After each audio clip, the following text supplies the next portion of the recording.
and this is the Ordinance Committee meeting of July 14, 2015. Ms. Wong, would you please call the roll? Yes. Councilmember Rouse? Here.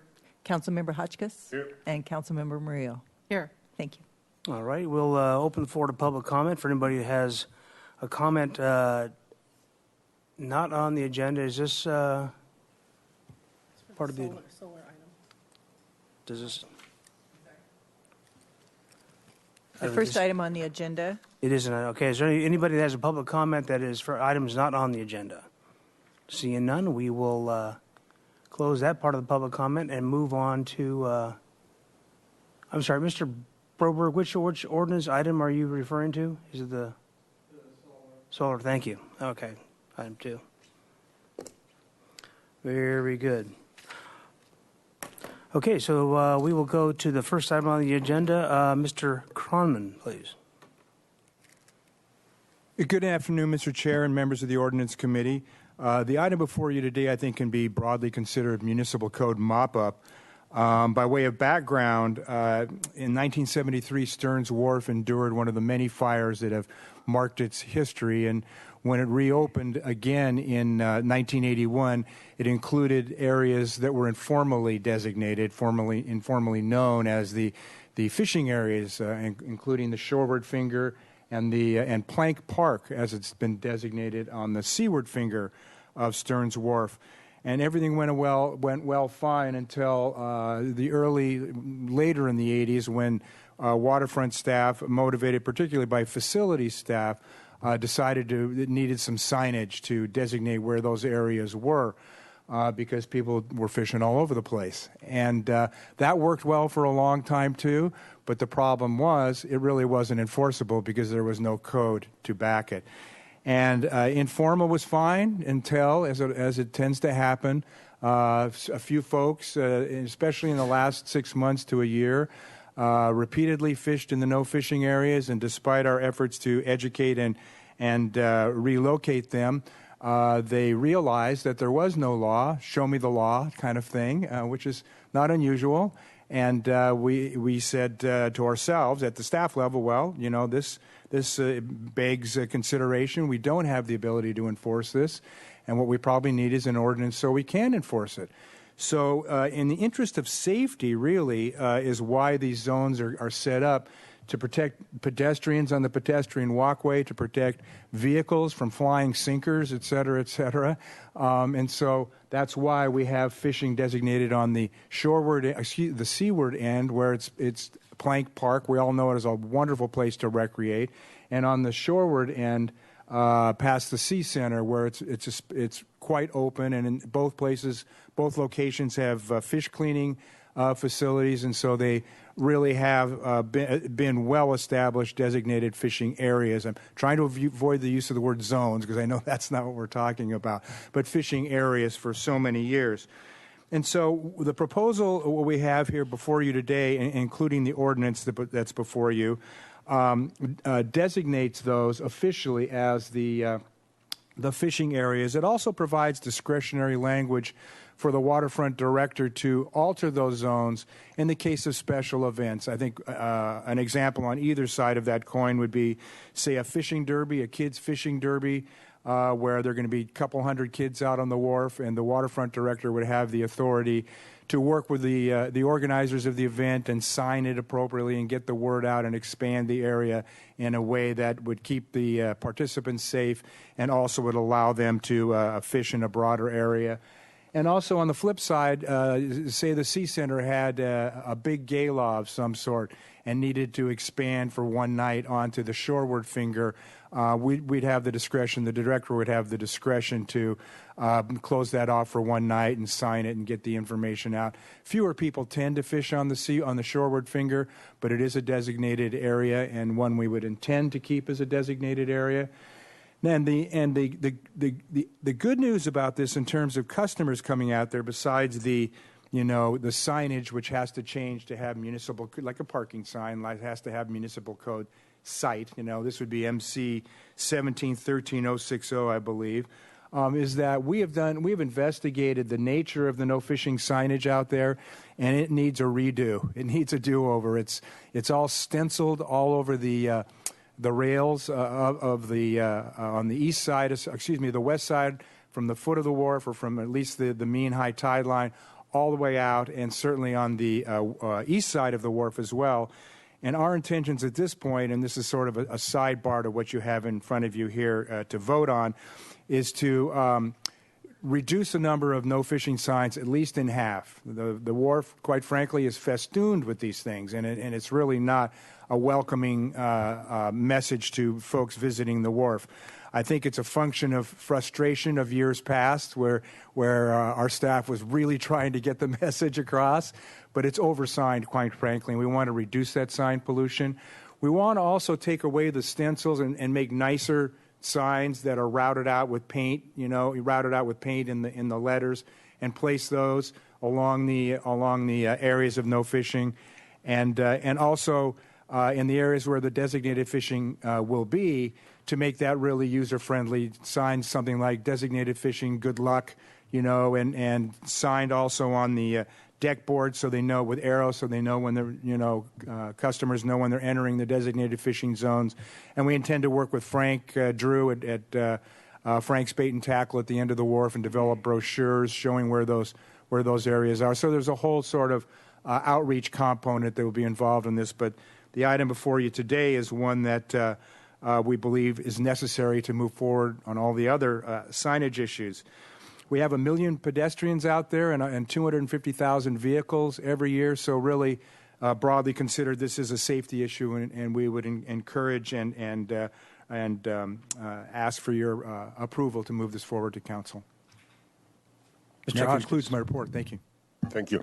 When we say safety issue, you're kind of thinking primarily of fly casting? Mr. Chair, Councilmember Hotchkiss, it's both. It's not just the overhead casting. It's the tackle boxes, the bait, the fish, the buckets, all that stuff that is a fairly narrow pedestrian walkway going out on the west side of the wharf. It's all of that. But yes, certainly, you wouldn't want to get conked in the head, being a pedestrian or in a vehicle going out on the wharf. It is a safety issue. Or hooked. Or hooked, yes, sir. I've had that experience. Ms. Carrillo. Thank you, Mr. Chair. So say we go forward with this and you post signs, is it appropriate for them to be bilingual so that... Mr. Chair, Councilmember Murillo, we can certainly look into that. I think that's actually a good idea, and that would be that's a good idea, and I think we should take that under consideration when we're doing the new signs. Well, thank you. And let me ask is it locals or visitors who do the fishing out there? And forgive me for not knowing more about it. And so do you think that once you post and create a new system and there's some enforcement, it'll take enforcement, right, to make sure these fisher people will obey our rules? Mr. Chair, Councilmember Murillo, it's a combination of visitors and locals. And a lot of the locals, you see, they fish out there all day and night. And they're near and dear to my heart because it's a cultural, part of their lifestyle. And they just love, it's pure fishing. I mean, it goes back as far as the history of California. And so it's a combination of those and people who come to visit on the wharf. Relative to the enforcement, unfortunately, we're here today because enforcement, though rarely does anybody really push it on where they should fish and where not to. But because recently it's been brought to our attention that some folks are absolutely adamant about not obeying the informally designated areas, that we're here today, and we found the need to formalize the areas via ordinance. But that's that's what's triggered our reinvestigation of the signage and trying to make it a more user-friendly aspect of recreating on Stearns Wharf. So what you're anticipating is people have favorite spots. I understand that's part of the culture. And so they're going to have to get used to fishing somewhere else. Well, that's correct, but there are very few people who have favorite spots. And one of the favorite spots is right in the Y of the wharf between the roadway and the shoreward finger. It's a favorite spot for a small clutch of individuals who we've encountered and try to encourage to fish, because there's a lot of parking right there and a lot of pedestrian traffic. Yes. And we've tried to encourage them to fish in the other areas, but they are actually kind of the source of why we're here today. Well, I support your proposal. Thank you, Mr. Chair. Okay, any further questions or comments by the committee? Do I have a motion? Good. I like your idea of saying good luck on the signs to be sort of user-friendly. Please incorporate that, too. Well, seconding whatever we got. Or was there a first? Move the recommendation. Thank you. Okay, been first and seconded. All in favor? Aye. Motion carries unanimously. Thank you, Mr. Crummon. Okay, item number 2. Ms. Wan, is there a staff report? I have no speaker slips for item 2, but there is a staff report for solar energy system permits, and there's no PowerPoint, no. Oh, but there's a presentation. There's a presentation, but no PowerPoint, yes. Okay, very good.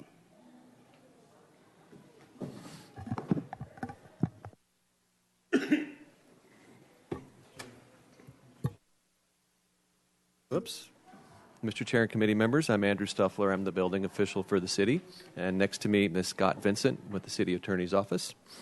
We came to you on April 7th with sort of an awareness, sort of a heads up. This is going to be coming our way item that introduced the bill that was approved last year by the State Assembly, Bill 2188, that modified the Health and Safety Code and the Government Code to expedite solar permit processes for all types of solar energy permits, whether they're thermal that heat water or electrical photovoltaic, as we commonly call them, systems. And it also went a step further and said for a particular group of these, that these photovoltaic or thermal energy systems, solar energy systems that sit on top of single-family homes and duplexes, cities and counties have to issue those permits within 3 working days or less, accept those submittals electronically, issue the permits electronically.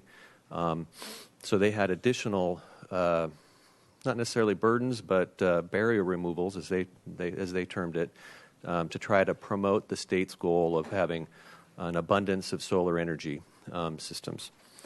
So before you have a draft ordinance. And it includes those terms that we feel are appropriate in order to address Assembly Bill 2188's changes to the state law.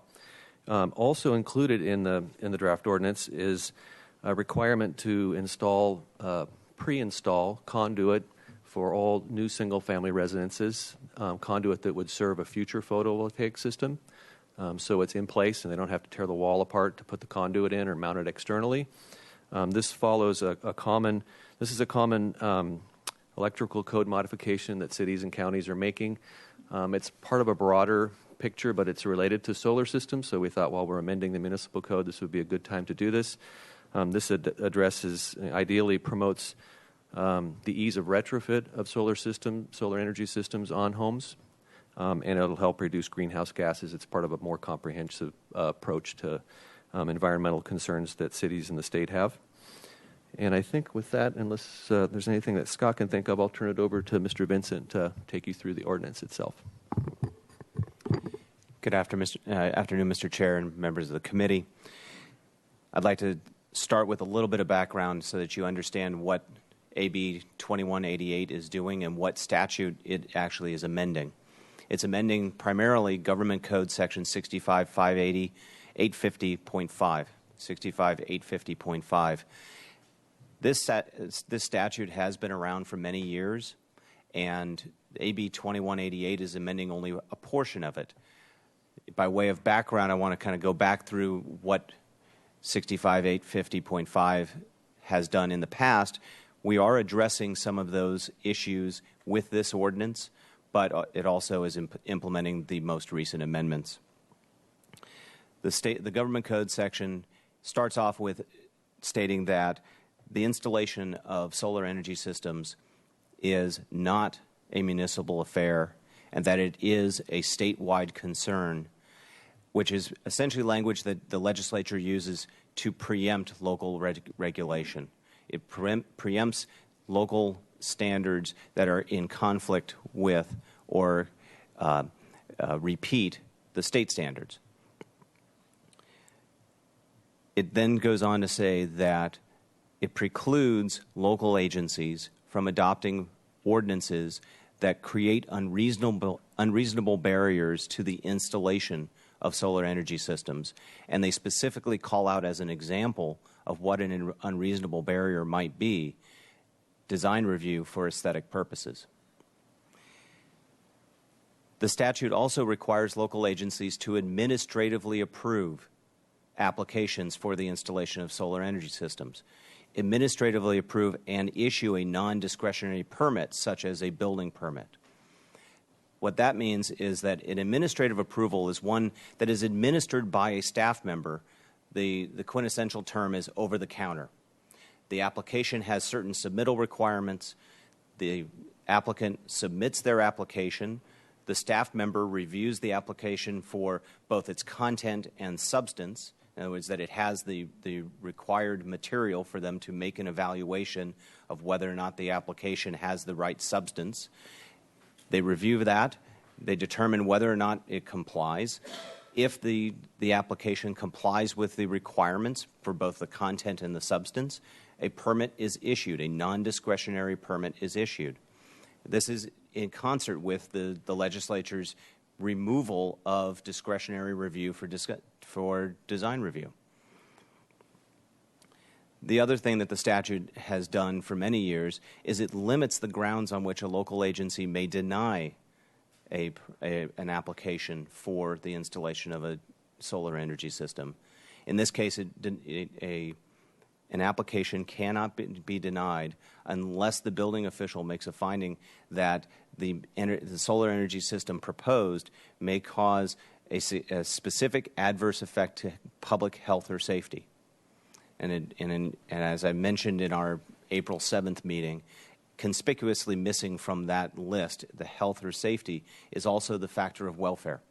And as I described in our April 7th meeting, that the city's general police power encompasses both health, safety, and welfare as in a general concept. However, in this particular context, the legislature has limited our grounds for denying an application to those circumstances that address public health and safety. They've taken away that issue of welfare.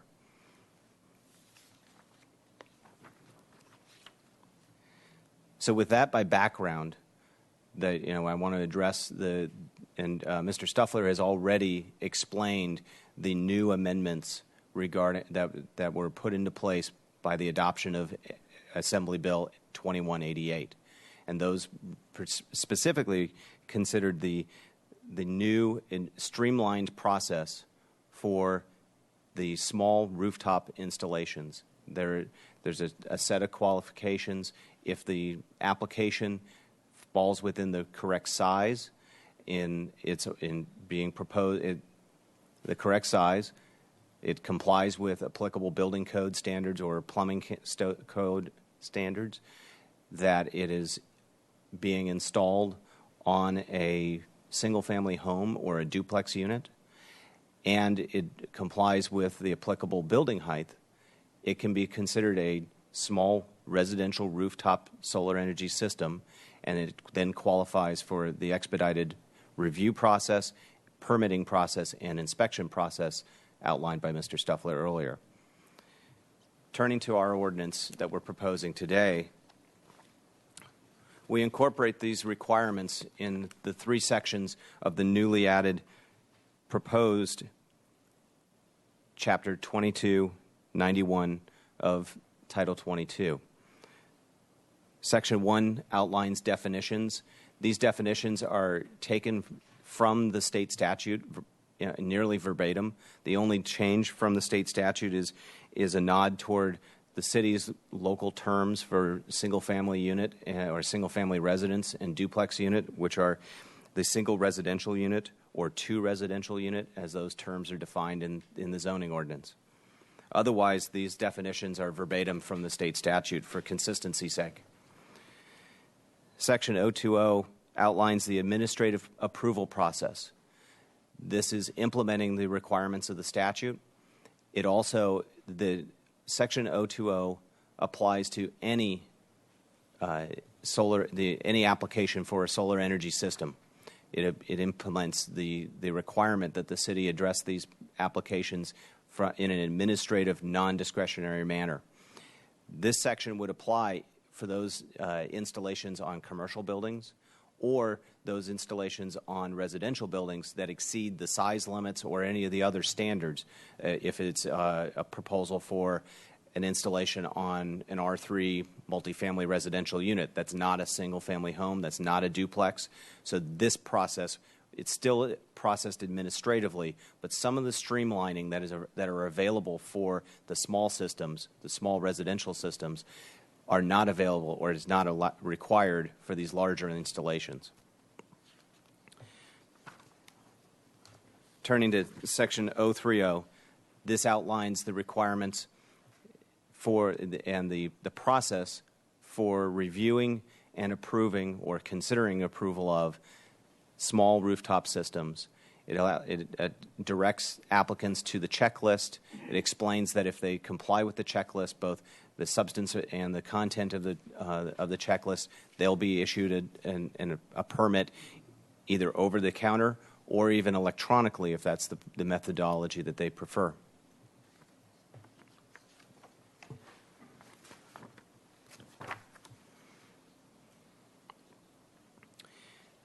Section 030 also outlines the limitation or that unless unusual circumstances occur, only one building permit or building inspection would be required for the installation. If that one inspection doesn't discover any problems with the installation, that would be the only installation required. And if there are fire code issues, that inspection would be coordinated so that the fire code issues as well as the building code issues are addressed at the same inspection. The second section of the ordinance as a whole is the amendment of the electrical code, and Mr. Stuffler already explained that portion of the local ordinance. The third section is an amendment to the performance standard permits section, which is section 2893030 of the municipal code. And this section is addressing, in the context of where the building official, when reviewing an application for a solar energy system, finds that the solar energy system may cause a specific adverse effect on public health or safety, the building official may require that the applicant to obtain a use permit, in this case a specific performance standard permit, and the amendments to this section 2893030 outline the process and the substance of that use permit. Essentially, it's limited to the conditions of approval that the building official finds necessary to mitigate that specific adverse impact on the public health and safety. And so with that outline, I'm available for any questions if you may have. Okay, so prior to our public comment, let's go ahead and ask questions of staff only at this point in time, if we may. Ms. Murillo. Thank you both. So in section 020, Mr. Vincent, I think this is a question for you. So attachment 1, page 4, paragraph 4. Solar energy systems may be installed on a property with outstanding violations of the city's municipal code, so long as the outstanding violations do not relate to the solar energy system or the building or structure on which the system is to be installed. I'm a little panicky about that. I mean, not really, but I'm concerned. What does that mean? And Mr. Chair, members of the committee, the city typically, as when a building permit application is submitted, all violations on the property have to be corrected as part of the application and design of that project. So if you have an unpermitted construction elsewhere on the property, you have to get that permitted. You have to get that inspected and brought up to code, or that code compliance is confirmed. What this section is doing in this particular case is saying, if the solar energy system is being proposed on a part of the property that does not have any violations, the fact that you have an outstanding violation someplace else won't preclude you from doing that portion of your project elsewhere on your property. This is a nod toward the goal of encouraging and facilitating the installation of solar energy systems. And so it's not requiring a property owner to correct something elsewhere on their property as long as the application for the solar energy system is not implicated by that violation. Mr. Chair, committee members, may I add to that just to clarify? So we're not talking about fishing expedition, so to speak, where we go to a property and uncover every single violation. It's the violations that we may know about already. Maybe someone had a code enforcement case on their property, and that those type of violations that are in our records already, that's what we usually require to have cleaned up at the time of building permit application. Well, do we think we're going to run into a situation many times where this is going to happen? I mean, what are your thoughts on that? We will. We do. We run into, people come in, they want to do a room addition, and they show us their site plan, and we go back and look in our archives, and someone through the course of the decades, converted some part of the building, and now these people are being honest and showing, the uses they have for that dwelling, the room uses, and they're different from what we have, and so we have to reconcile that.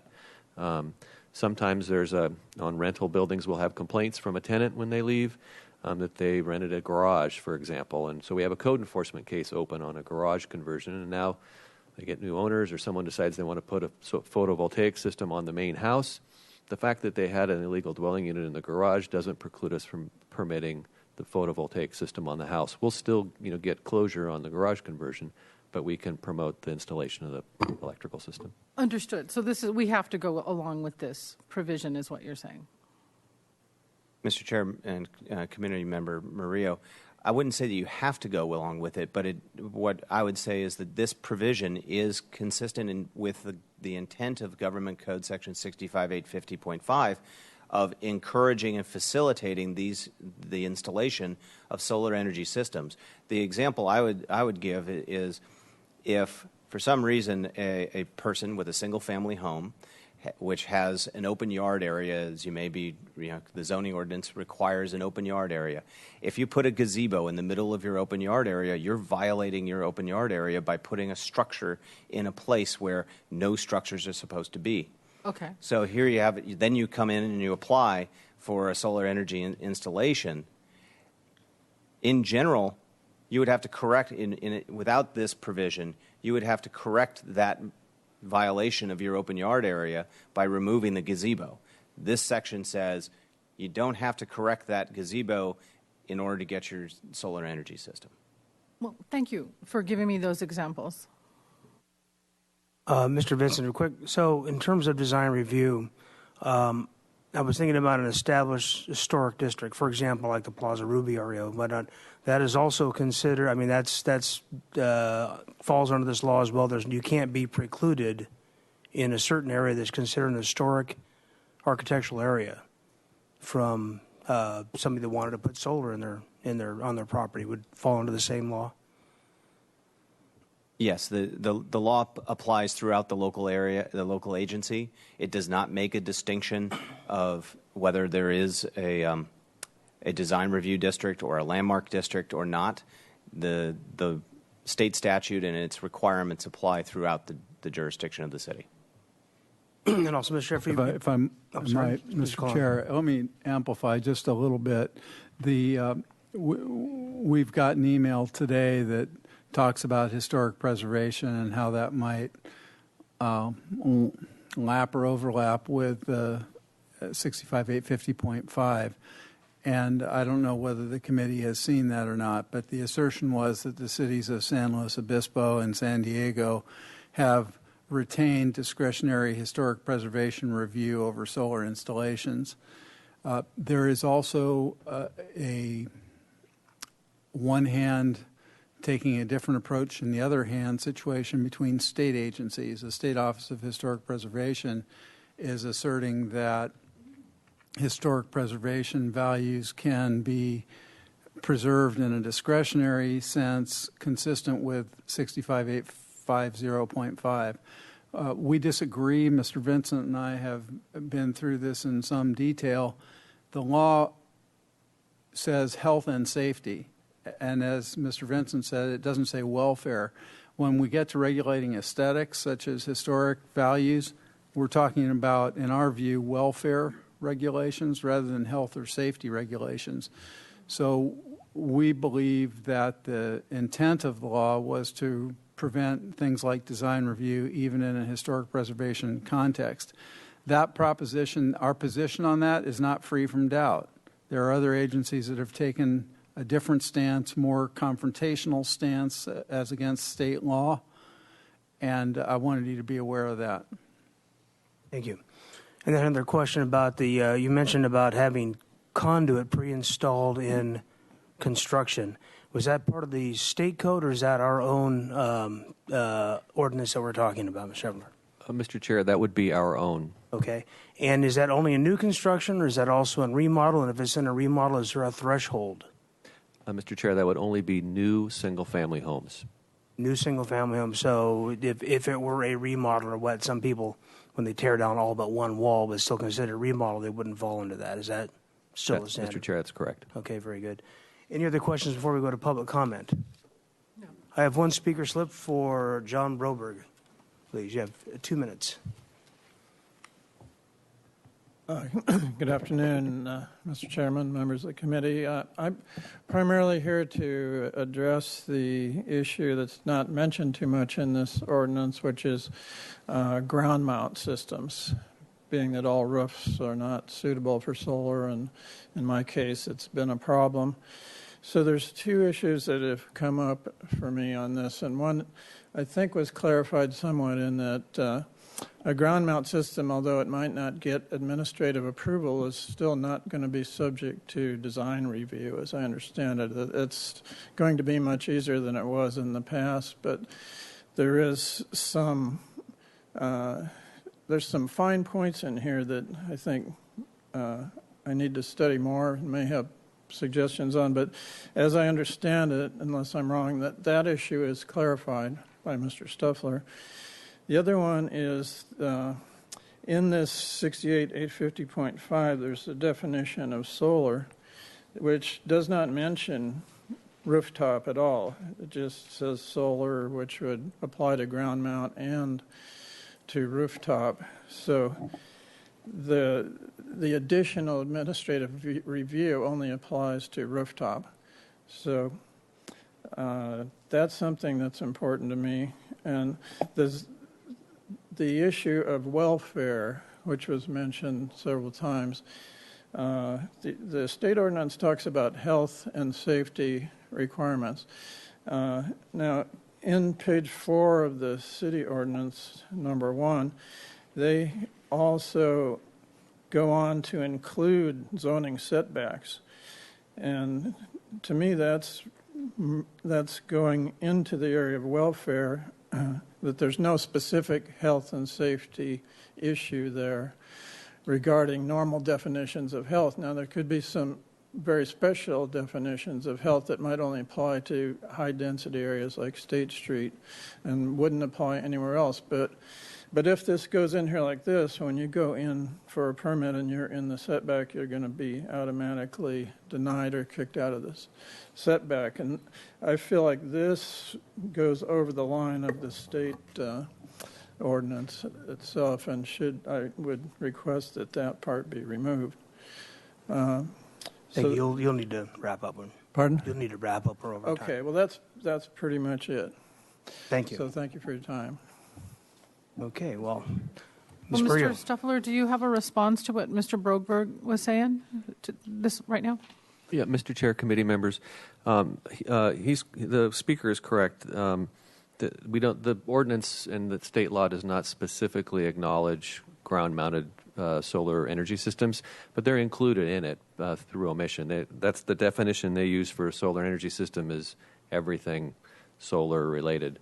They point to a specific state code, which Mr. Vincent can give you, but it includes ground-mounted solar energy systems. We did include the zoning setbacks, as was pointed out on page 4 of the attachment 1, item 1 at the top of the page. But we did that because zoning setbacks to us have a health component that's significant. We rely on zoning setbacks. The building code will allow you to build to property lines. You can, with the building code, you can increase your fire-resistant construction and build right on a property line. But what gives us space for emergency personnel to traverse through a property to a rear yard or go to an egress window to rescue someone in a fire are the zoning setbacks. That's one of the main functions of the zoning side yard setback. Then there's also another component of that, which is the feel of the neighborhood, and it corresponds with the density. And I'm not a planner, so I can't give you the exact relationship there. But there are natural light and ventilation aspects to setbacks, where buildings with smaller setbacks or obstructions in the setback can't have access to the sunlight and the ventilation that's necessary in accordance with Chapter 12 of the Building Code. So that's why we included them. They're not specifically identified in the state law, but we found those particular zoning setbacks to be a health issue. Mr. Chair, regarding the speaker's comments about his ground-mounted system, a solar energy system can be ground-mounted, it can be roof-mounted, it can be mounted on a structure. I mean, the ground-mounted systems are always on some kind of structure to orient them with the appropriate angle to the sun. So for him to understand how this ordinance would apply to him, a ground-mounted system, while it would not qualify as a small rooftop-mounted system for the expedited process under 2291-030, it would still be processed administratively. It still would be exempt from discretionary design review, and the permit would still be a non-discretionary building permit that would be issued unless the building official found that the proposed system has that specific adverse effect on the public health or safety. So it is an administrative process. It doesn't involve design review, and the non-discretionary permit would still lie for his ground-mounted system. Mr. Vincent, in sensitive ridgeline applications where heights are met and heights that shouldn't be exceeded, would the solar panel structure fall under that same restriction? So would an application for a solar installation were to its finished height to be higher than the ridgeline, would that be an issue?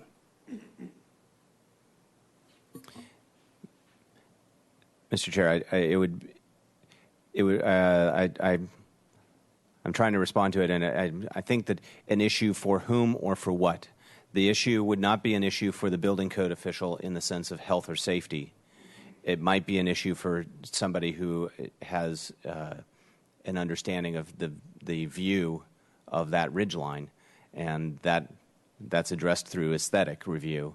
The installation, if the only other point I would make there is, depending on the nature of that ridgeline, if it was increasingly steep, or if its location was remote or created fire code issues, then those issues would definitely be addressed within health and safety, and the mitigations that would be effective in addressing those issues might also address your aesthetic concern about the ridgeline.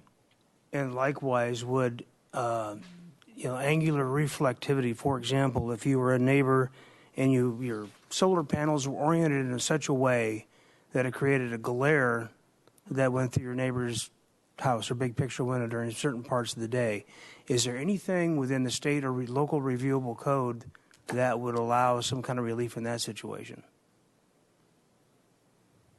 Mr. Chair, committee members, we've looked at this in at least one example of this happening in town, and there are no health and safety regulations unless it poses a fire or health hazard documented by fire department or building and safety staff or a doctor because someone can't sleep and whatever. I mean, some significant documented health or safety issue.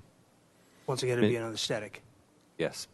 Mr. Chair, I would give the example of, while it was not a solar energy system, the Disney Center and its brushed stainless steel veneer on its exterior down in Los Angeles actually was causing concentrated heat issues where it was damaging vehicles that were parked on the street.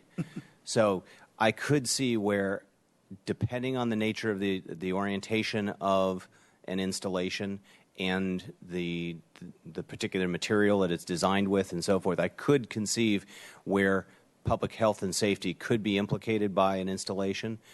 in general, I think we would find that we would learn of those situations after the installation has occurred. We might not be able to divine the specifics of the orientation until the installation has actually occurred. We would have to address those after the fact. The last comment I would have is the particular example I think you had in mind of the reflectivity. You may get to a place where reflectivity, while it might not rise to a level of public health or safety, it might actually cause a private nuisance vis-a-vis between the two property owners. The one property owner may find that, and in that case, that's a civil issue that is addressed between the two property owners. It's not rising to a public nuisance, but it may cause a private nuisance between those two property owners that would be addressed between them. All right, very good. The only thing that I would ask, and I don't want to try to get into details of the weeds today, would be perhaps a council, should we forward this on a council, which I'm kind of assuming we will, potential cost issues related with the feeding of the conduit, if there's any significant cost. I don't know if there be any contractor input or something that we could answer that question with at that time. Any other comments or questions, Mr. Hotchkiss? How many applications for solar installations for single-family residences do we typically get a year? Mr. Chair, committee members, I actually have those statistics here. In the fiscal year 2011-12, we had 68. Fiscal year 2012-13, 101. Fiscal year 13-14, 134, and last fiscal year 148. Okay, so they are on the rise, as it were. What would happen if somebody chose, in the case of ground installations, to almost cover their entire property except for the driveway with solar panels? Do we have any control over that? I mean, and it might generate way more power than is required for the home.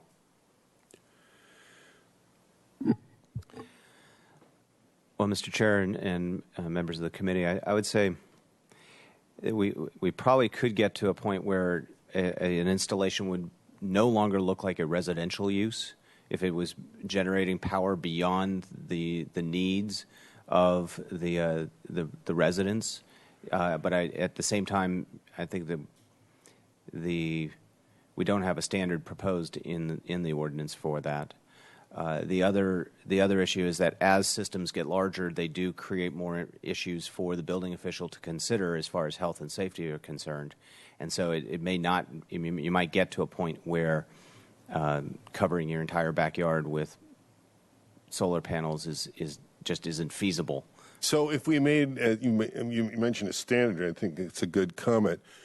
If we had as a standard installations appropriate for the size and energy needs of the home, that might eliminate that eventuality, correct?